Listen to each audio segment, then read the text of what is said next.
In Module 2, you will learn about the research topic. This module includes the problem statement, literature review, and the research question or questions. Here are some examples of challenges, A through Z, in schools and districts.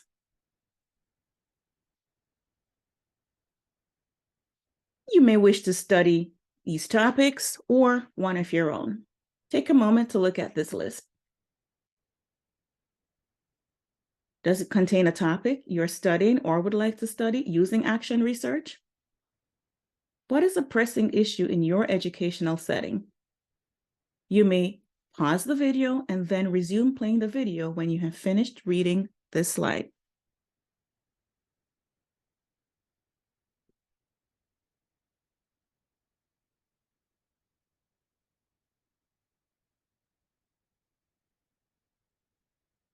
Starting steps. If you have not yet done so, choose a focus issue. Make it meaningful to you and your setting.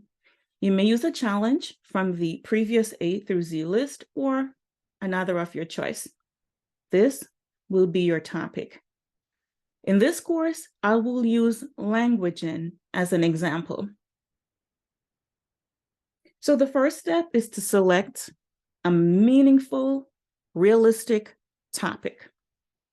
A research topic is the main subject of the study.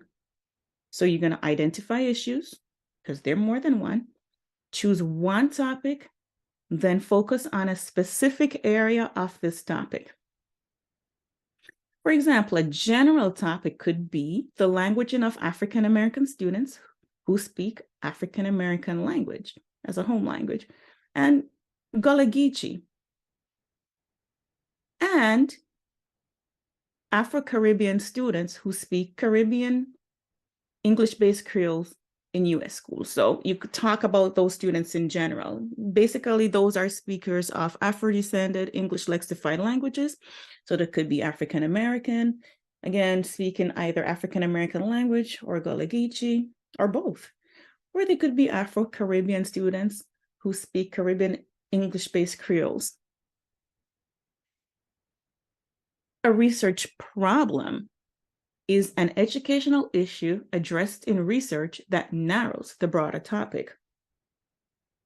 For example, based on my topic of the example topic, an example research problem could be students whose home or primary languages are the Afro-descended English lexified languages of African American language, Gullah Geechee, and Caribbean English lexified Creoles who struggle in school. So the problem could be that speakers of these languages struggle in school.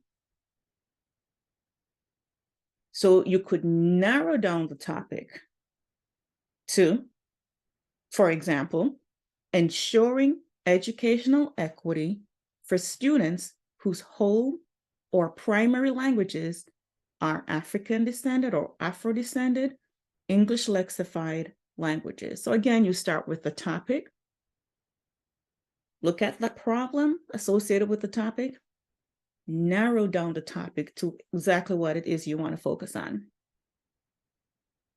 The second step is to frame the research problem statement.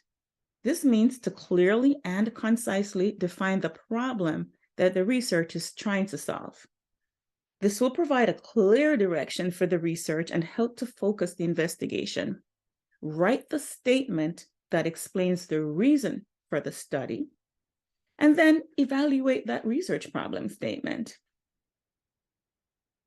There is also the purpose statement, which is the main goal or objective of the study that addresses the problem.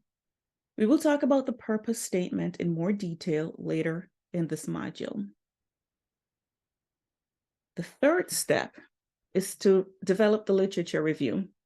In a literature review, you synthesize and summarize selected research by others that are relevant to your own study.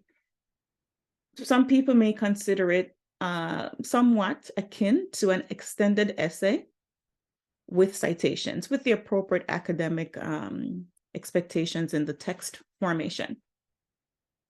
So first, you need to find relevant, credible resources for the literature review. These include professional books and academic peer-reviewed journal articles, which you may access from electronic databases at your institution's library and public library. Primary sources are preferable to secondary sources. So, there's sometimes where you might need to cite somebody else who is cited in a book. So that's a secondary source. That's an example. So you want to cite the person directly where possible, or the people.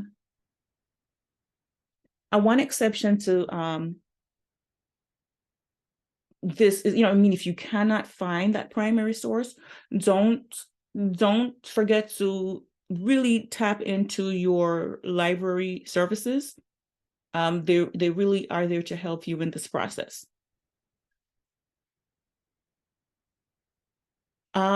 Also, generally speaking, more recent sources are typically preferred over earlier sources. Usually the rule of thumb for some education settings is no more than 5 years old. But one exception to that is earlier, important, groundbreaking work, right? So you need to read the literature to identify relevant themes, then construct a literature review outline to help with cohesiveness, and then write the literature review. Use headings and subheadings as needed. Cite all text in the relevant format designed by your institution, for example, APA style. Organize the themes logically and include their relevance to your study. So you really want to, this course is supporting your actual higher education course. So please check in with your course supervisors to get clarity regarding the expectations regarding style, such as APA style. And if they have any limitation regarding how many articles they would like you to get, how many books, any type of limitations, get into that. Also, you can confer with them as well as to the areas of importance, the focus areas in these articles, etc. The fourth step is to formulate specific research questions. A research question narrows the purpose into a specific question that the researcher would like answered or addressed in the study. Of course, you can have one research question, you can have more than one research question, you can even have sub-questions, and we will get into that in a later module. Here is an example of a research question.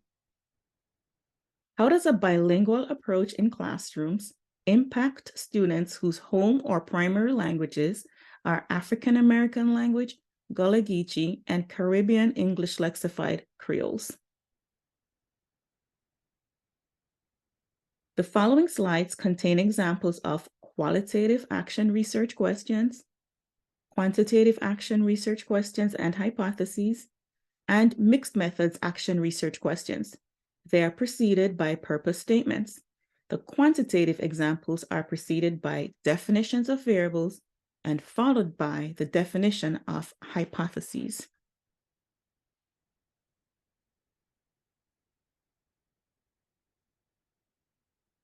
Take a moment to look at the differences among purpose statements,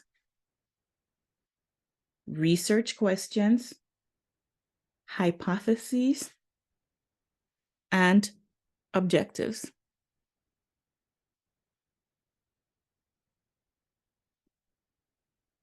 We will delve into more details shortly. You may pause the video and then resume playing the video when you have finished reading the slide.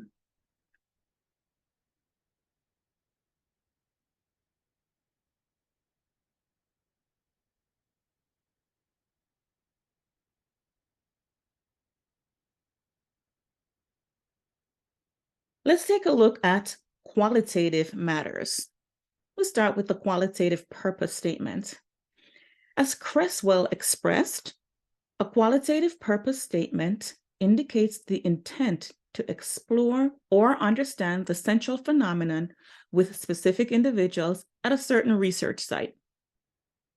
If you are writing a qualitative purpose statement, use keywords such as the purpose of this study, and then you finish that. Consider mentioning that the study is qualitative.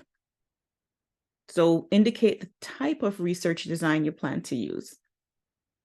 State the central topic that you plan to study. Use words that show intent, such as explore, discover, understand, and describe. Identify the participants and the research site. And by identify, I don't mean specifying their names per se, depending on your topic. Take a look at this template for writing a qualitative purpose statement. Next, look at the example statement based on the template. So here we have the purpose of this qualitative study is to, and then you could choose to use explore, discover, understand, describe as examples. Then you write the central phenomenon for, and you write who the participants are at, and then you write the research site. Now, the example is worded slightly different, but you get the idea. The purpose of this qualitative study is to describe classroom languaging for 5 high school students participating in a sign language class. So the keyword used was describe. The central phenomenon is classroom languaging. The participants are 5 high school students, and the research site is that particular setting in a sign language class.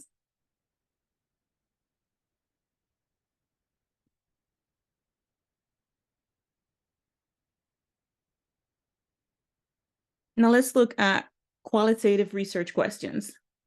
For qualitative research questions, expect the question or questions to change and emerge during the study. Now, this will vary depending on what you're working on, but here are some general rules of thumb. Ask open-ended questions without leading or influencing the response. For example, use action verbs such as generate, discover, understand, describe, and explore instead of words that communicate cause and effect relationships such as affect, relate, compare, determine, cause, and influence. The central question is the overarching question you explore in a research study. To arrive at this central question, consider stating the most general question you can ask. Begin with how or what rather than why. Here is a template.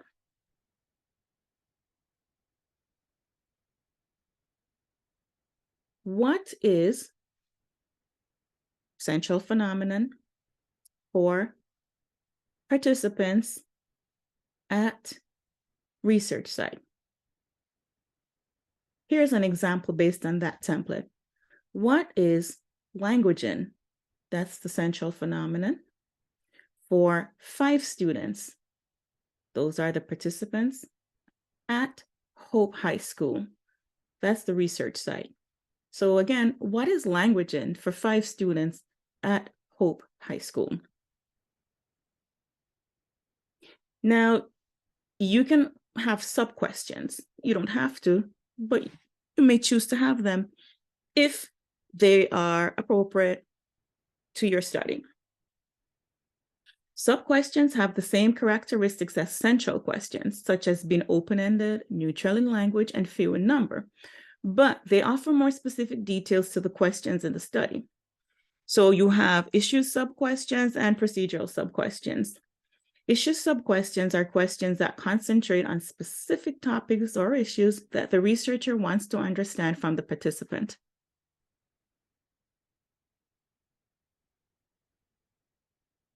Here is a template.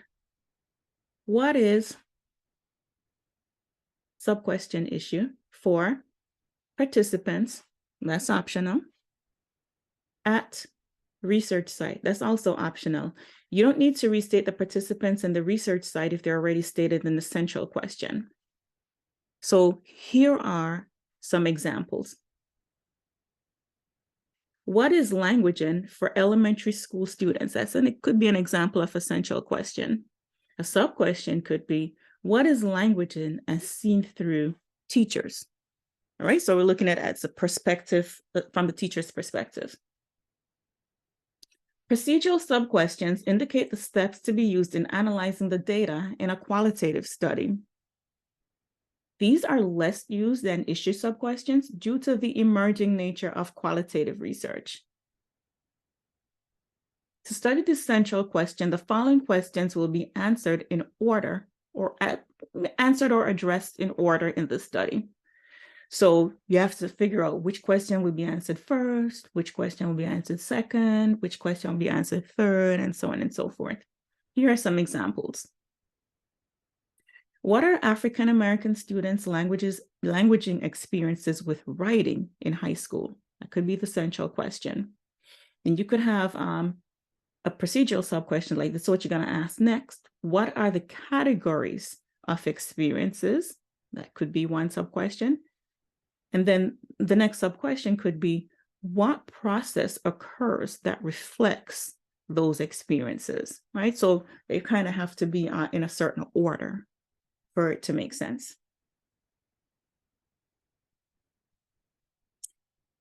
Now let's take a look at quantitative matters. We will begin by discussing variables.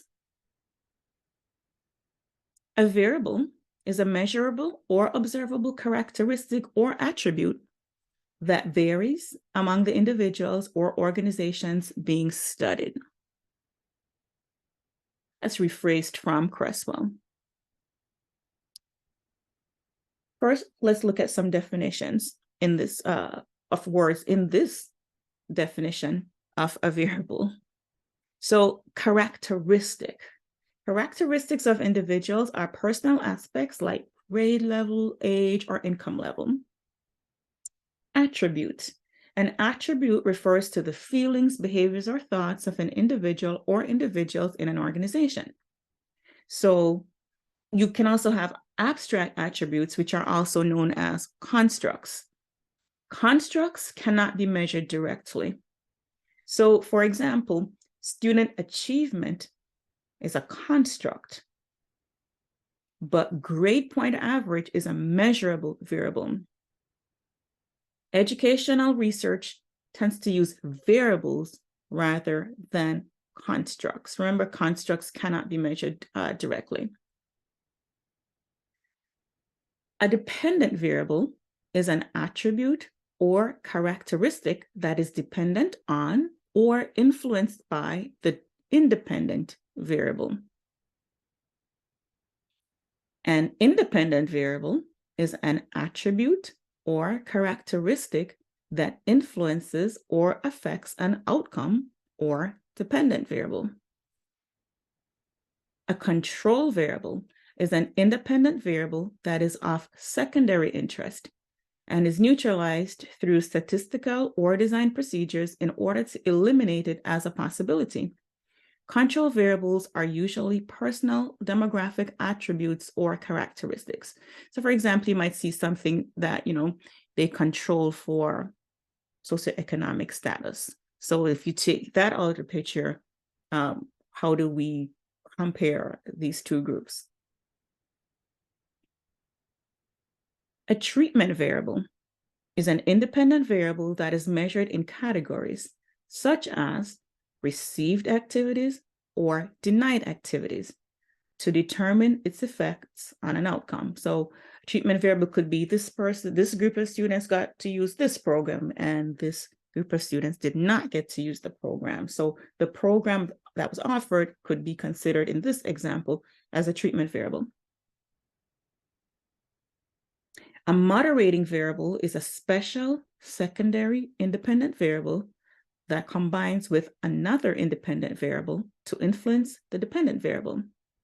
Now, I don't want you to get confused with any of these terms, but it's just important to know the different types of variables. You may or may not use a moderating variable in your study if you choose to use a quantitative approach. An intervening or mediating variable is an attribute or characteristic that stands between the independent and dependent variable and exerts an influence on the dependent variable apart from the independent variable. So in other words, the independent variable impacts the dependent variable, and the intervening and mediating variable also does that. It kind of gets in between what's going on and also impacts the dependent variable. A confounding variable is an attribute or characteristic that the researcher cannot directly measure because its effects cannot be easily separated from other variables, even though it may influence the relationship between the independent and dependent variables. Here are some tips. Ask yourself, what outcomes in my study am I trying to explain? That is the dependent variable. Ask yourself, what factor or factors influences the outcome or outcomes? Does more than one factor influence this outcome? If so, what types of factors are they? That is, or those are, the independent variable or variables. Identify the type or types. Let's look at quantitative purpose statements. As Creswell expressed, a quantitative purpose statement identifies the variables, their relationship, and the participants and site for research. If you're writing a quantitative purpose statement, write the purpose statement in a single sentence, beginning with key identifier words such as the purpose of this study. If you plan to test a theory, state it. Use relate, compare, or describe to indicate whether variables will be related, groups will be compared, or variables will be described. Specify the independent variable in the first position, followed by the dependent variable in the second position. If there are any control or mediating variables, state them last, third position. Identify the participants and the research site. Take a look at these templates for writing a quantitative purpose statement. So for these examples, you have the purpose of this study is to test, then you would put what the theory is. By relating, you put the independent variable. 2, the dependent variable. 4, you fill in the participants at the research site. All right, and there are two other templates there. So you may pause the video and then resume playing the video when you have finished reading the slide.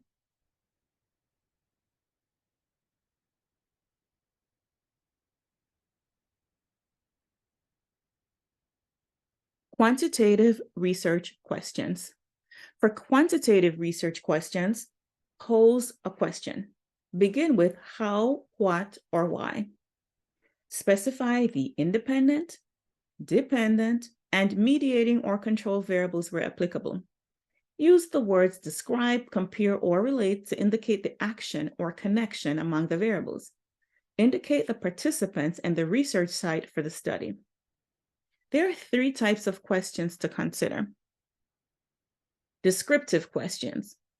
Researchers use descriptive questions to determine how participants respond to a single variable or question. This variable could be independent, dependent, or an intervening variable. Here's a template. How frequently do, put in the participants, put in the variable, at research site. Here's an example. How frequently do English language learners feel isolated in middle school?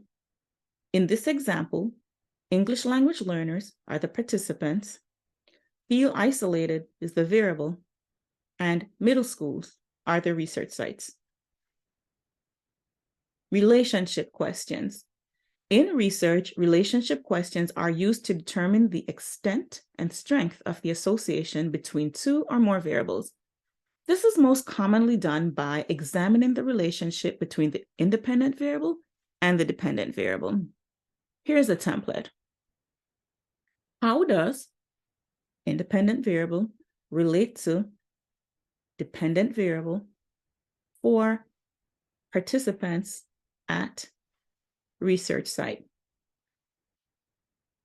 Here's an example based on the template. How do experiences of languaging relate to or influence the academic achievements of African Americans in US schools? More specifically, instead of academic achievements, you may want to put grade point averages. In this example, experiences of languaging is the independent variable. Academic achievements or grade point average is the dependent variable. African Americans are the participants, and US schools are the research site. Comparison questions. Researchers use comparison questions to examine how different groups differ on an independent variable with regards to one or more outcome variables. In experiments, the researcher typically provides an intervention to one group while withholding it from another group. Here's a template. How does group 1 differ from group 2 in terms of dependent variable for participants at research site? So that's the template. So here's an example based on the template. How do Jamaican language speaking students in a bilingual Jamaican English program differ from those meaning students in an English only program in terms of English examination results for undergraduate students in a US college? So in this example, Jamaican language speaking students in a bilingual Jamaican English program is group 1. Jamaican language speaking students in an English only program is group 2. English examination results is the dependent variable. Undergraduate students are the participants, and the US college is the research site. Quantitative hypotheses. Now, you don't have to have hypotheses or a hypothesis in your quantitative research, but here's what they are.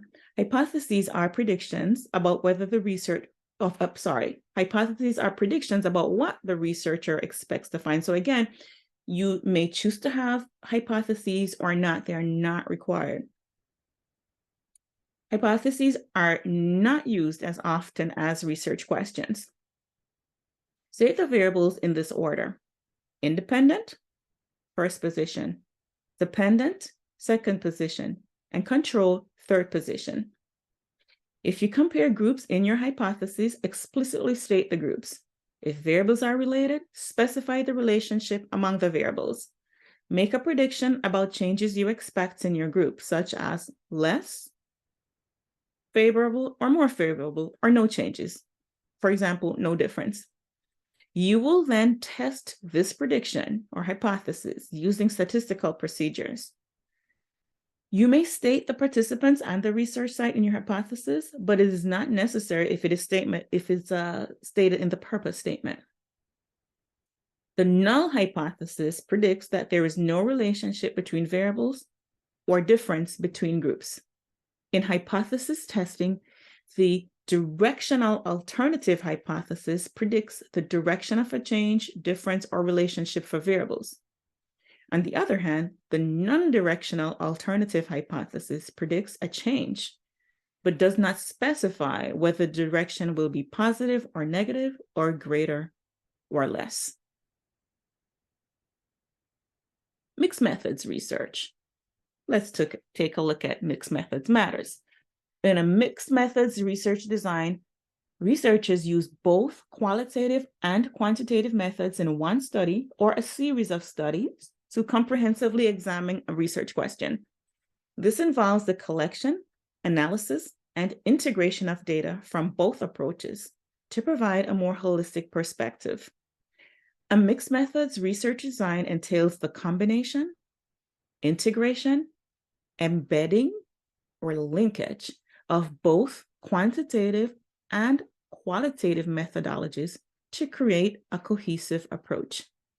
This allows for a more comprehensive and nuanced understanding of the research question or questions by drawing upon the strengths of both approaches. Here's an example of mixed methods research questions for a study.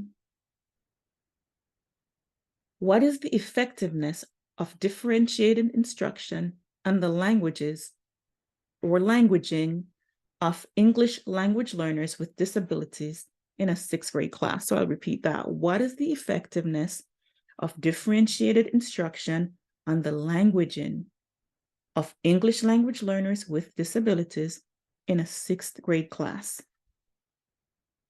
How do they perceive the value of this approach? Is there an improvement in their end of unit test?